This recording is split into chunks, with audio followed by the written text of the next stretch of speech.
Tuhan bersamamu. Dan bersama rohmu. Inilah Injil suci menurut Yohanes. Dimuliakanlah Tuhan.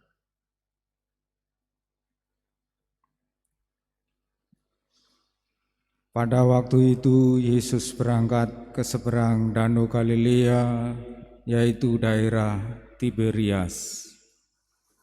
Orang banyak berbondong-bondong mengikuti Dia karena mereka melihat mujizat-mujizat penyembuhan yang diadakan Yesus terhadap orang-orang sakit. Yesus naik ke atas gunung dan duduk di situ dengan murid-muridnya. Ketika itu Paskah, hari raya orang Yahudi, sudah dekat. Ketika Yesus memandang sekelilingnya dan melihat bahwa orang banyak berbondong-bondong datang kepadanya, berkatalah Ia kepada Filipus, "Di manakah kita akan membeli roti seharga sehingga mereka ini dapat makan?" Hal itu dikatakannya untuk mencobai Dia, sebab Ia sendiri tahu apa yang hendak dilakukannya.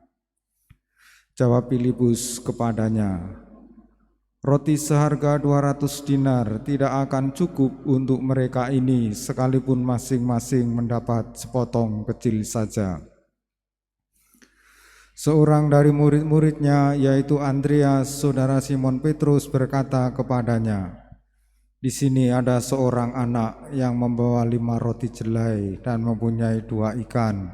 Tetapi apa artinya ini untuk orang sebanyak ini?"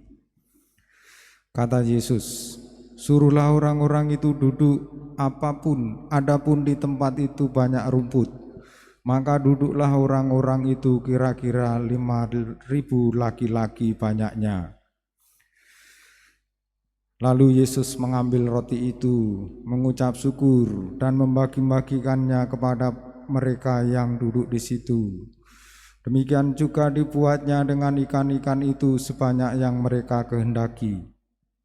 Dan setelah mereka kenyang, Ia berkata kepada murid-muridnya, "Kumpulkanlah potongan-potongan yang lebih supaya tidak ada yang terbuang."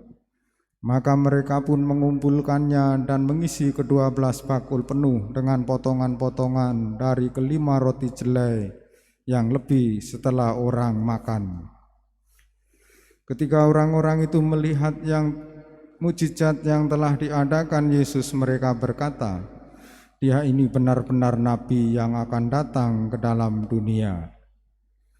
Karena Yesus tahu bahwa mereka akan datang dan hendak membawa Dia dengan paksa untuk dijadikan raja, Yesus menyingkir lagi ke gunung seorang diri.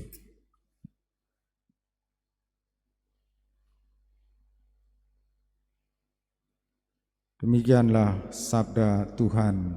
Terpujilah Kristus.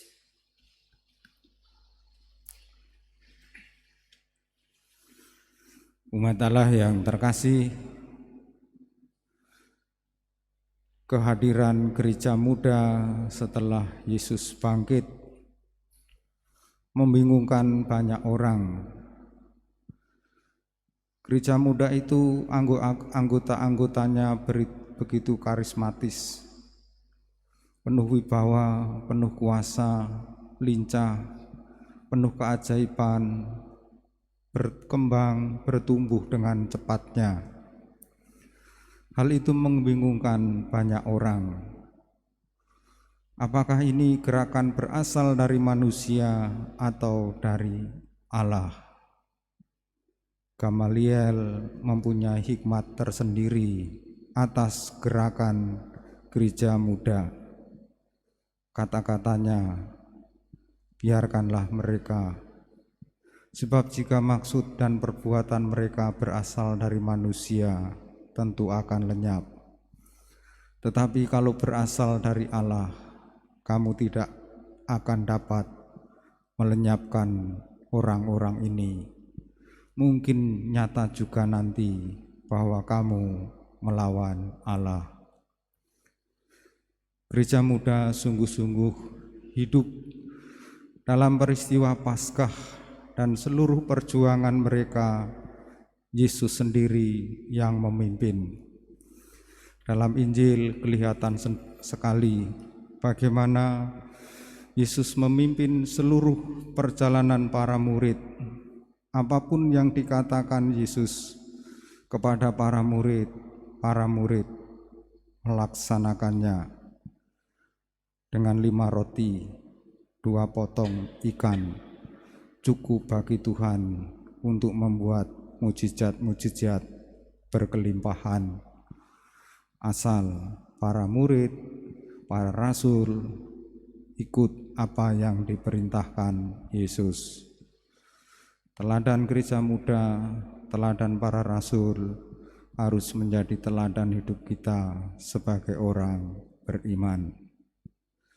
Kita satukan doa-doa kita bersama persembahan di altar.